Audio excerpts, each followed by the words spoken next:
Welcome to the podcast Mining Matters, where you can dig a little deeper into developing your English speaking skills as a mining or minerals processing industry professional with me, Kirsten. Each month I will dive into one topical issue affecting the mining and the mineral processing industries. You can listen to a short discussion of the topic by me, and then I will explore some of the background of the vocabulary and the grammar that I chose to use. You can then develop your own discussion of the topic and use these examples to deepen your understanding and bring you closer to English fluency.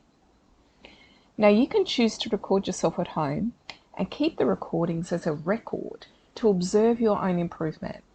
Or you could join my speaking program, get some personal and private feedback from me, while joining in some lively and insightful conversations with other industry processing professionals. I promise you will see your skills transform in ways you never expected, while having fun. Now check out my website in the link for more information about the speaking program and to see if it is right for you. If it is not, I am glad you could join me anyway, and I hope you find the support and motivation you were looking for here. Hello everyone, welcome to today's podcast on nuclear energy. Why we should include nuclear power production in the transition to green energy.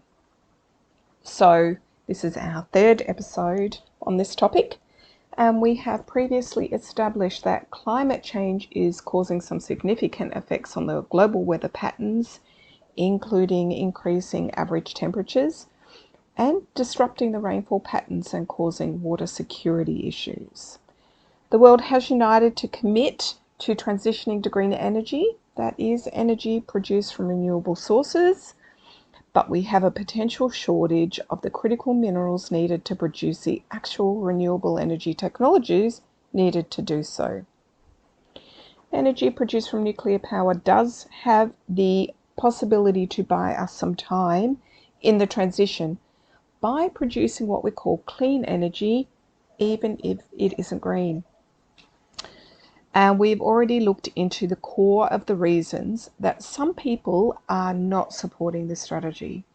If you recall, there were some safety concerns, some security worries, and also some questions about whether the actual overall reduction of carbon, when including the mining, processing, and waste storage impacts, is even significant enough to matter. So after all that, why do some people believe that we should consider nuclear power in our green energy journey? Well, for starters, it packs a powerful punch when it comes to generating electricity. If we want to reduce our reliance on fossil fuels quickly, nuclear power can help bridge that gap.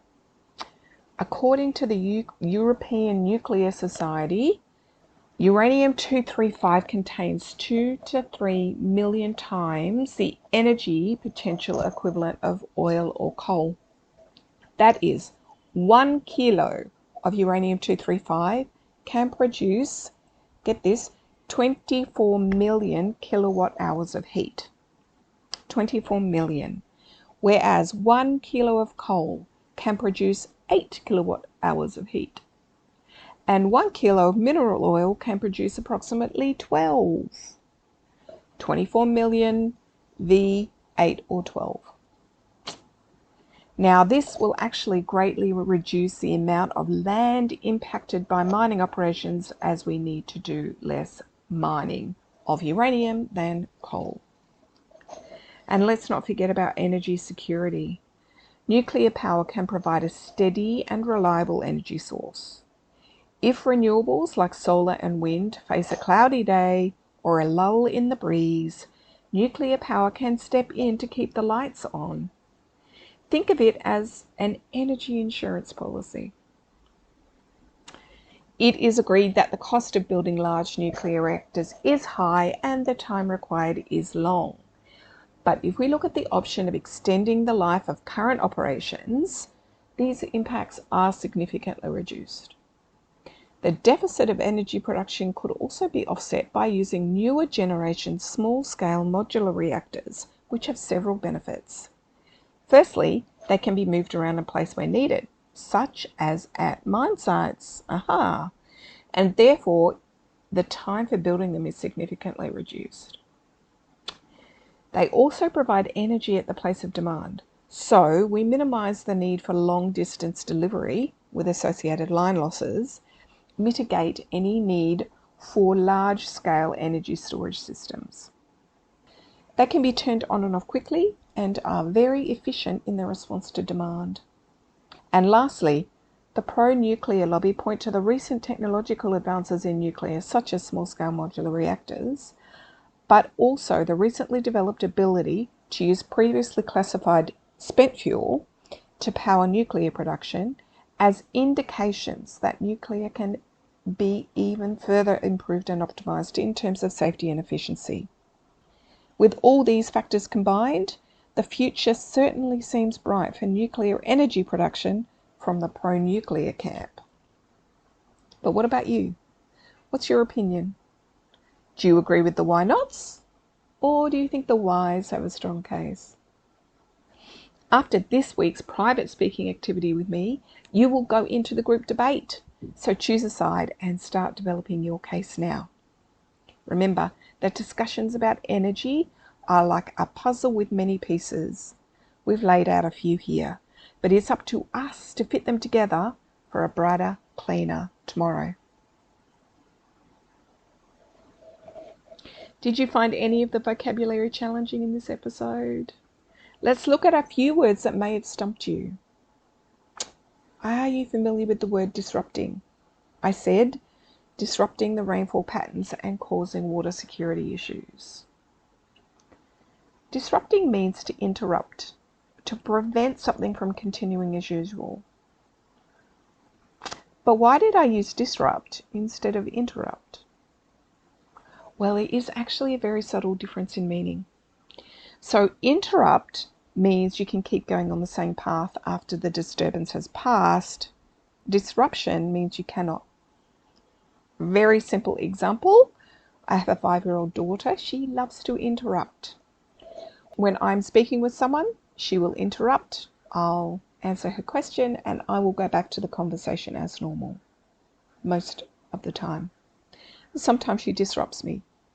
When I go back to my conversation, I can't remember what I was saying. It's gone. Conversation over. Did she interrupt me or did she disrupt me? And what about the word reliance? Did you get that one?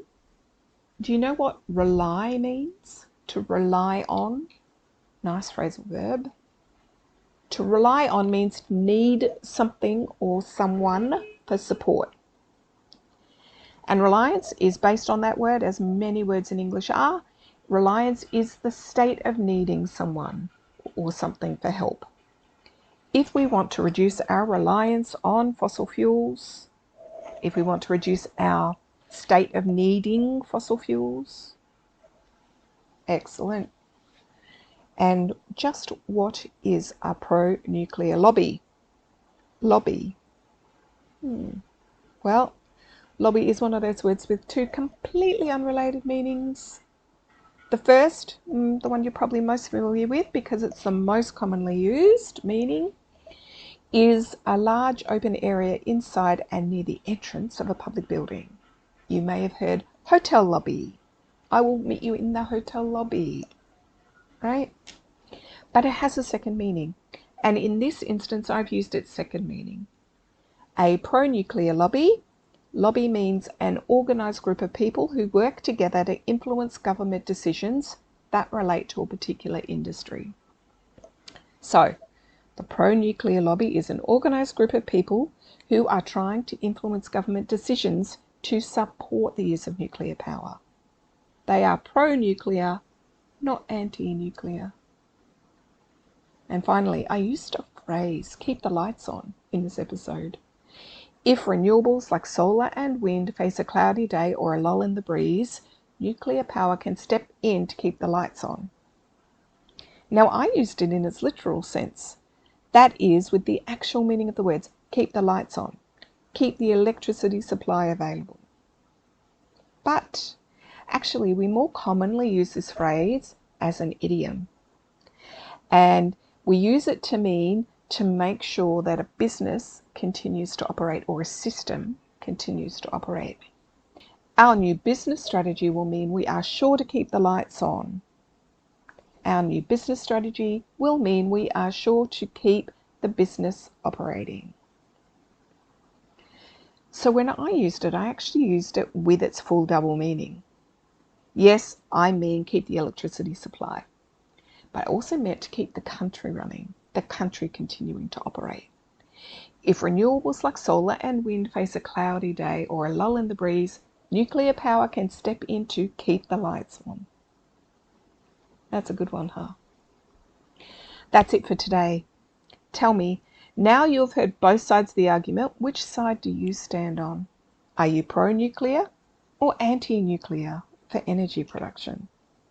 I can't wait to hear your answers to this week's prompts. Why we should use nuclear power for energy production. But I'm even more excited to hear everyone's opinions in the group debate. It could get pretty hot in here. If you're not joining in our speaking problem, get talking anyway, and don't forget to hit record.